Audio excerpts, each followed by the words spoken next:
نعوذ بالله من شرور أنفسنا ومن سيئات أعمالنا ما يهدي الله فلا مضل له ومن يضلل فلا هادي له أشهد أن لا إله إلا الله وحده لا شريك له وأشهد أن محمدا عبده ورسوله أما بعد வார்த்தைகளில் சிறந்தது அல்லாஹ்வின் வார்த்தைகள், கலாச்சாரத்தில் சிறந்தது நம் நாயகம் ஸல்லல்லாஹு அலைஹி வஸல்லம் அவர்கள் காட்டி தந்த கலாச்சாரம்.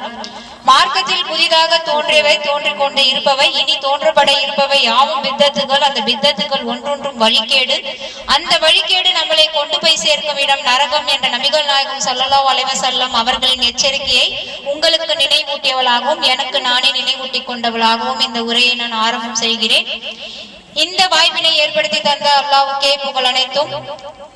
சொன்னது சொன்னபடி நடக்க அல்லாஹ் நமக்கு, கேட்டதை கேட்டபடி நடக்க அல்லாஹ் உங்களுக்கும் அருள் செய்ய போதுமானவன்.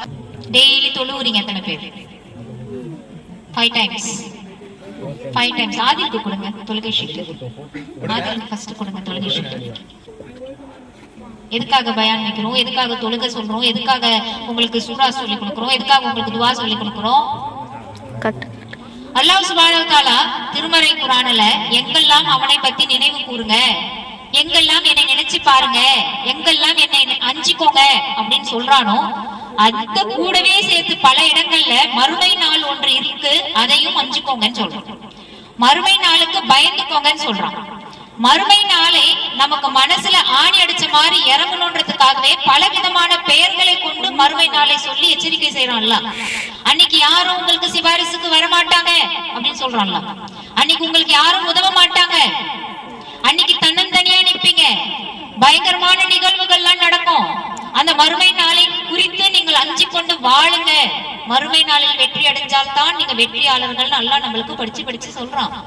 பல இடங்கள்ல பயந்துக்கோங்க. இந்த மறுமை நாளை எண்ணி பாருங்க. அல்லாஹ்வை நம்பினால் குர்ஆனில் வரக்கூடிய வசனத்தை புரட்டி பார்த்தீங்கன்னா தானே தெரியும். அல்லாஹ் என்னையும் நம்புங்க, கூடவே மறுமை நாளையும் சேர்த்து நம்புங்க, அவனுடன் இணைச்சு பேசக்கூடிய ஒரு நிகழ்வு மறுமை நாள். அந்த மறுமை நாளை பத்தி நம்ம இளைய சமுதாயத்துக்கு கொஞ்சம் கூட அக்கறை இல்லை, அதை பத்தின நினைவு இல்லை. அப்படியெல்லாம் ஒண்ணு நடக்காது என்பது போலதான் உங்களோட லைஃப் ஸ்டைல், உங்களோட ஆட்டிடியூட், உங்களோட கேரக்டர்ஸ், உங்களோட பிஹேவியர்ஸ் எல்லாமே இருக்கு. அதனாலதான் இன்னைக்கு அர்ஜென்டா இந்த பயானை கூட்ட வேண்டியதா இருக்கு. தொழுக சொல்லுங்க. தொழுகுனா பிராக்டிஸ் ஆகும். எப்படியாவது உங்களை தொழு வைக்கணும். அட்லீஸ்ட் ஒரு 4 times, அட்லீஸ்ட் ஒரு 5 times, இல்லைனாலும் 4 times, 3 times என்ன கிடைக்குதோ அப்படி ஒரு பிராக்டிஸ் பண்ணி விடலாம். அப்படின்றதுனால ஒரு தொழுகை ஷீட் எல்லாம் போட்டு கொடுத்தா என்னவோ மாதிரி எங்கேயோ கசக்கி இப்படி புளிஞ்சு பேக்ல சொருவிட்டு வரீங்க. கேட்ட மறந்துட்டேன்றீங்க, தொலைச்சிட்டேன்றீங்க. அல்லாஹ் சுப்ஹானஹு வ தஆலா நாளைக்கு யாருமே சிபாரிசு செய்ய முடியாத, யாருமே ஹெல்ப் பண்ண முடியாத ஒரு நாளை குறித்து எச்சரிக்கை செய்யும் போது ஒரு சிலருக்கு அன்னைக்கு எப்படி வெயிலை குறித்து சொல்றான் தெரியுமா? எவ்வளவு அனல் அடிக்கும், எவ்வளவு தாகம் இருக்கும். சூரியன் இப்படி 1 மைல் தூரத்துல கொண்டு வந்து நிச்சு நீங்க உங்களால என்ன செய்வீங்க? ஃபுல்லா நனைஞ்சிருவீங்க, வேர்வையில மூழ்கிடுவீங்க.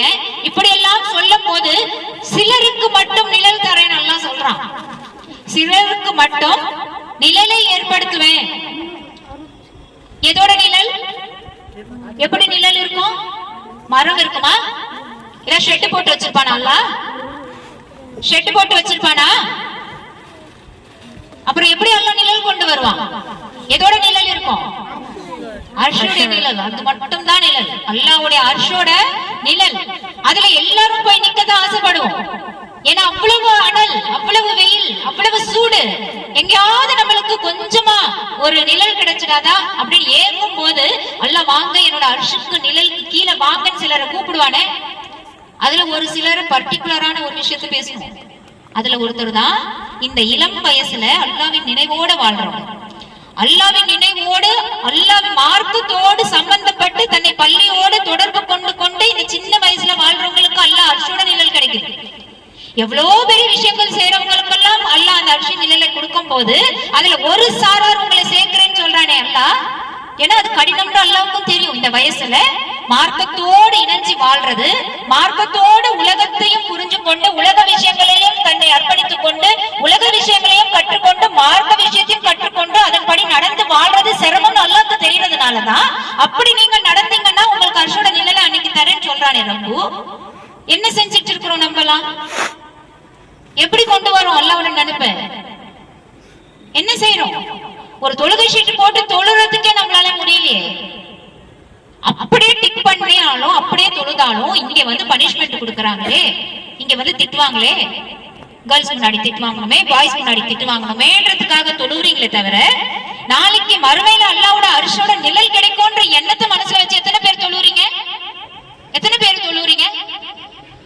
கம்ப்ளைண்ட்ஸ் ரெகுலரா வந்துட்டு இருக்குது. மக்ரிப்க்கு பிள்ளைங்களை அனுப்பாதீங்க, ஏன்னா யாரும் தொழு பள்ளிக்கு போறது இல்லை.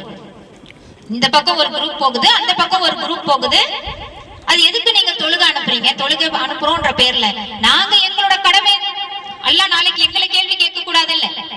மக்ரிப் நேரத்துல பிள்ளைங்களை உட்கார வச்சு டியூஷன் நடத்திட்டு இருந்தீங்க, அதனால பிள்ளைங்க படிக்கல, நாளைக்கு எங்களை கை காட்ட கூடாது இல்ல. நாங்க கிளியரா இருக்கோம் அல்லாஹ் இடத்துல போய் பதில் சொல்றதுக்கு. நீங்க என்ன பண்ண போறீங்க? ஒன்னே ஏமாத்திட்டு வீட்டிலேயே உட்காந்துட்டு வர்றது தொழுதுட்டேன்ற பேர்ல, இன்னொன்னு புக்க பேக கீழே போட்டுட்டு எங்கேயோ ஓடி போயிட்டு தொழுதுட்டேன்னு வர்றது. இதுல எத்தனை பேர் போய் தொழுறீங்கன்னு தெரியல. அங்கங்க நான் என்ன செக்யூரிட்டி கார்டை வச்சு உங்களை செக் பண்ண முடியும் தொழு போறீங்களா இல்லையான்ட்டு. நம்ம தான் நம்மளுக்கு பெரிய சிசிடிவி கேமரா. வெளியில எத்தனை கேமரா இருந்தாலும் நம்மளோட அந்த செல்ஃப் ரெகுலேஷன் இருக்கு பாத்தீங்களா, அந்த மாதிரி எதுவுமே வராது. நம்ம தான் நம்மள சரி பண்ணிக்கணும். அல்லாஹ் பாக்குறான்ற ஒரு பயம் இருந்தா யாரும் கண்காணிக்க வேண்டியது இல்லை, எந்த செக்யூரிட்டி கார்டும் தேவையில்லை, நான் இவ்வளவு உட்கார்ந்து பேச வேண்டிய அவசியமும் இல்லை. அல்லாஹ் பாப்பான், அல்லாஹ் நாளைக்கு கேட்பான். முதல் கேள்வியே தொழுகை தானே எத்தனையோ பயான்ல நான் சொல்லிட்டேன். நாளைக்கு மறுமையில உங்களை எல்லாரையும் எழுப்பி நிற்க வைக்கும் போது அல்லாஹ் ஃபர்ஸ்ட் தொழுதியா? தொழுதவங்க யாரு? அவங்க மட்டும் இனி மீதி பேரெல்லாம் போ நரகத்துக்குன்னு அன்னைக்கே பிரிச்சு விட்டுருவான். ஒரே கொஸ்டின்ல பிரிச்சு விட்டுருவான். அப்ப அந்த தொழுகையில நம்ம ஏன் இவ்வளவு பொறுப்போக்கா இருக்கிறோம்? எதுக்காக ஒரு உஸ்தாபி போட்டு உங்களுக்கு சூறாக்கள் சொல்லி கொடுக்கிறோம்? தர்ஜாக்கள் இருக்கு. நாளைக்கு நீ எவ்வளவு குர்ஆனை கற்றுக்கொண்டாயோ அந்த அளவுக்கு உன்னோட தர்ஜாக்கள் உயரும். எத்தனை வசனங்கள் உனக்கு ஞாபகம் இருக்குதோ அத்தனை தர்ஜாக்களோட உயர்வு உனக்கு இருக்கு.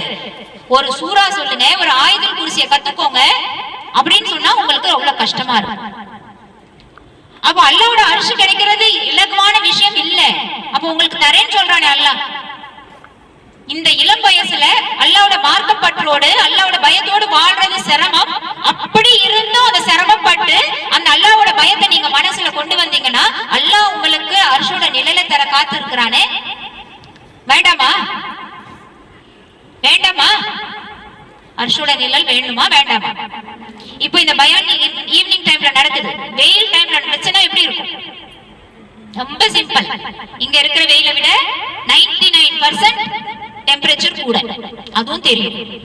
இப்போ ஒரு 11:30 12 o'clock நாளைக்கு பயான் வாங்கினா எத்தனை பேர் வருவீங்க? எப்படி நம்மளால இங்க உட்கார முடியும்?